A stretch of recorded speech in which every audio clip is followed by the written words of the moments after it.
रेश्मा क्रिएशनमध्ये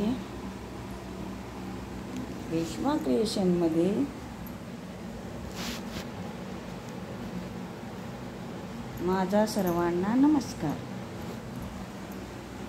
आज मी तुम्हाला डिप्रेशन ह्याच्याबद्दल सांगणार आहे. डिप्रेशन किंवा मनोविकार होतो की जसं आपल्या शरीराला आजारी पडतो तसं आपलं मनही आजारी पडतं. पण लोक तो मनोविकार डॉक्टरकडे गेल्यावर त्याला वेडा ठरून मोकळे होतात. पण अनेक जण असे आहेत की ती वेड्यासारखी बडबड करतात, पण स्वतःला ते अतिशय शहाणे समजतात. मनोविकार हा कोणालाही होऊ शकतो.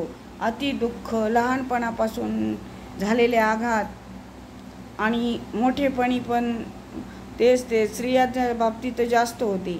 आणि हा मनोविकार हा वकील, डॉक्टर, शिकलेला जास्तीत जास्त शिकलेला माणूस ह्यालाच होतो. म्हणजे हमालाला काय म्हणू नये, तो दिवसभर काम करतो आणि शांतपणे झोपतो. पण जो डॉक्टर, वकील ह्यांची बुद्धी तेवढी तीव्र असते आणि त्यांचे विचार पण तीव्र असतात आणि त्याच्यामुळे त्यांना तो होऊ शकतो. पण त्या डॉक्टरकडे जाण्याआधी लोक विचार करतात की आपल्याला वेडं म्हणतील. अहो, तो वेड्याचा डॉक्टर नाही, ते मानसिक, जसा मनाचा रोग आहे, शरीराचा रोग आहे, तसाच आपल्या मनाला लागलेला हा रोग आहे.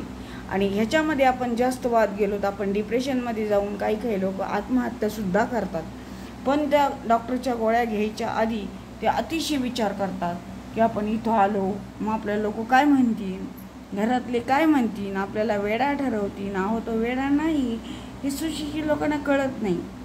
त्यांच्यातच स्वतःच कितीतरी हे असतात जे लोक शहाणे म्हणा की तुम्ही त्या वेड्याच्या डॉक्टरकडे कशाला जाता, आणि भूत बाधा हे झाला असेल किंवा बाहेरचं व्याधी झाली असेल किंवा त्याच्यामुळे तुम्हाला किंवा झोप येत नसेल किंवा तुम्हाला काही विचार करत असतात, तर काही जण जास्त बडबड करतात किंवा काही जणांना उदास वाटते, काहींचं मन लागत नाही.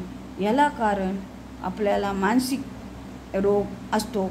आणि आपण त्या डॉक्टरकडे, म्हणजे असे बरेच जण आहेत की ते त्या डॉक्टरला वेडा ठरवून मोकळे होतात की तो वेड्यांचा डॉक्टर आहे. अहो, वेड्यांच्या डॉक्टर, पूर्ण वेड्या झालेल्या माणसावर कोणतेच उपचार होत नाही.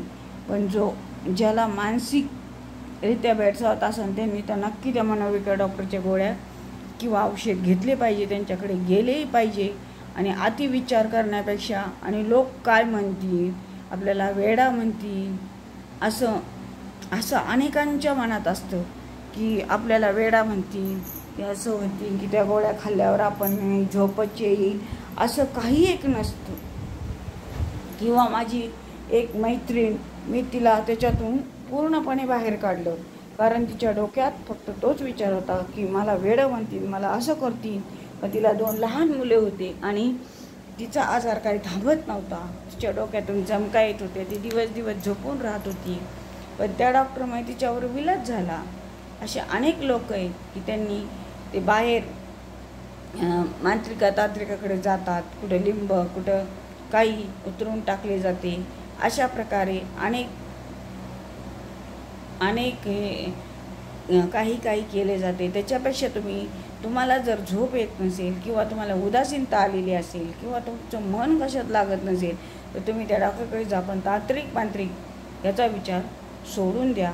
माझा व्हिडिओ आवडल्यास लाईक करा, शेअर करा आणि काही चुकल्यास सॉरी.